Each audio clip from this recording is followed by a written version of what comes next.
Hello guys, Roger Brown here for another Heimel guide, and with me I have Just Wait. Hello everyone again. This video we're going to be talking about Twin Ogrons, which normally would be the fifth boss of Heimel, but the way that Blizzard designed the instance, you can actually skip 3 other bosses and go straight for them. And the reason why we're talking about this boss now is because it's the second easiest boss in the instance, so normally after Blade Feast you're going to be coming here.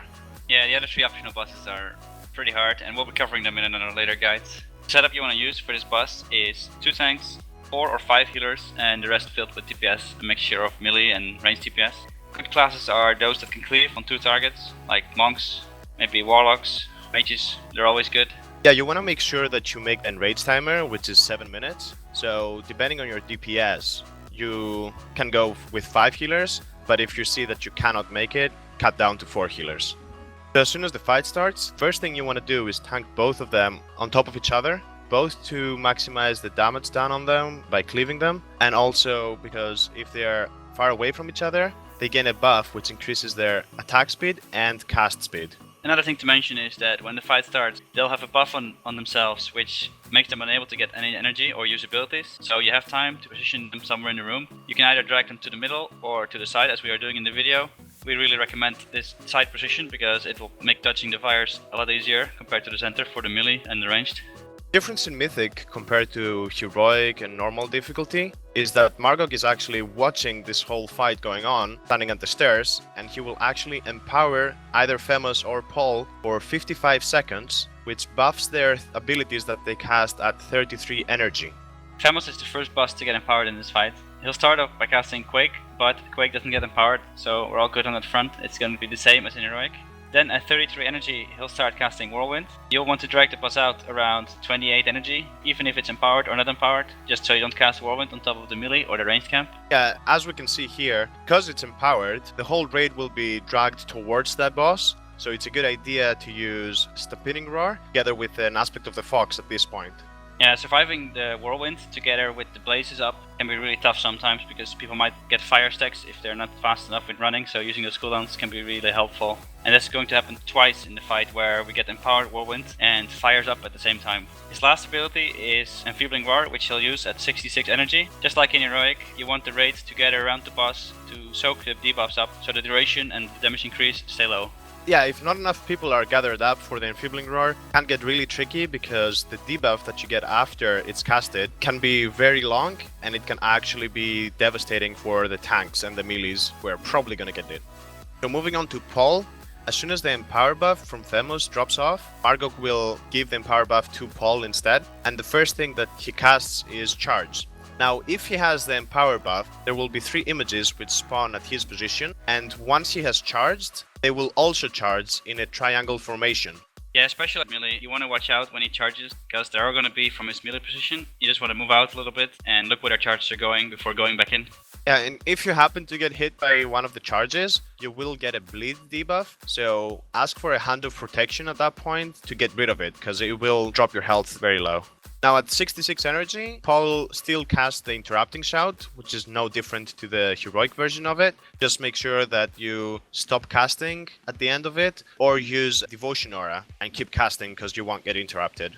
And at 100 energy, the boss will cast Pulverize, which means that rocks will fall from the sky in 3 waves. For the first wave, make sure that you're not standing on top of anyone else, because it's an instant damage that you spread around you, so you don't want to kill each other off. Second wave is pretty easy to dodge, there's small circles on the ground, and the third wave is a massive void zone, just move away from it. Yeah, especially for the last third hit. You always want to have a personal cooldown up in case you have one available, because it's gonna hurt a lot.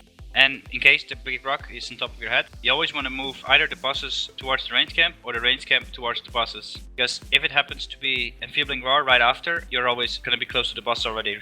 The only other abilities that get empowered are the Double Slash and Shield Bash, which are the tank abilities that the bosses use. And the only thing that's different is that they just do more damage. Yeah, because the bosses use these abilities on the tank, and the Whirlwind will stack up a debuff on the tank that's standing inside of it. That will increase the damage from the Shield Bash, which the other boss does. You don't want to tank swap at all in this fight, and you're just gonna have to tank the same boss. Yeah, there's absolutely no need to tank swap ever. The only new ability in the whole fight are the arcane volatilities, Now these are some debuffs which Margok will cast occasionally, and he will cast them on 4 random players in the raid. And after 6 seconds, you actually explode around you. So you want to move away from anyone else close by and make sure you explode by yourself. Dangerous moments when you get these debuff can be when you're trying to get her up for Enfeebling Roar. So make sure when you get it, you move out of the raid. And yeah, that's basically the whole fight. Doing a quick recap, the main thing to look out is the Empower buff that Margok does. You need to keep track which boss has it and adjust your movements and cooldown use throughout the fight. And also look out for the arcane volatilities, move out of the raid, not explode on top of each other. Important debuffs to look out for in this fight are Blaze, which you gain by standing in the fire. Try not to get many of the stacks from this, because it's going to hurt. One can be out-healed. Then there's Injured, which will be received from the charge. And the last one is Arcane Volatility, which are the arcane bombs. Yeah, unless you're a monk and you want to use your Touch of Karma, don't get those debuffs, guys. And the last thing that you need to watch out throughout this whole fight, guys, is that Enfeebling Roar will come at some really bad timings at some points. So starting with the first one, it's actually not that bad. The only thing going on at the same time are some arcane volatilities. The whole raid can be gathered, and the 4 people who get the debuff just need to move away from the boss and not soak the Enfeebling. The second one, it gets a bit messier, because Paul will actually start casting Pulverize, and the raid needs to be gathered around Femos at that point, but also a bit spread out so you don't cleave each other off with the first tick of Pulverize. The third one is not that hard, as long as you keep moving the bosses towards the range group or the range group towards the bosses, depending on where the last big hit from the Pulverize hits. The fourth one will come right after a charge. As you can see, the charge is happening and Enfeebling Roar is about to hit. So as soon as you see the charge and where it's going, you want to move towards Femos, so you're ready to soak the Enfeebling Roar. Yeah, don't really look at this guy right here. I don't know what he was thinking, but he's not really doing it properly. You might end up getting another Enfeebling Roar, depending on your DPS, but it will be really close to the enrage timer, so as long as the people soaking it don't get killed from the initial explosion of it, it doesn't really matter, because the boss will kill you before the debuff expires. Yep, Cirque is going to be hard to beat. So yeah, this fight is not really that complicated once you start buying it. It's more about personal survivability and using some raid cooldowns at the right times. So good luck, guys. Good luck, everyone.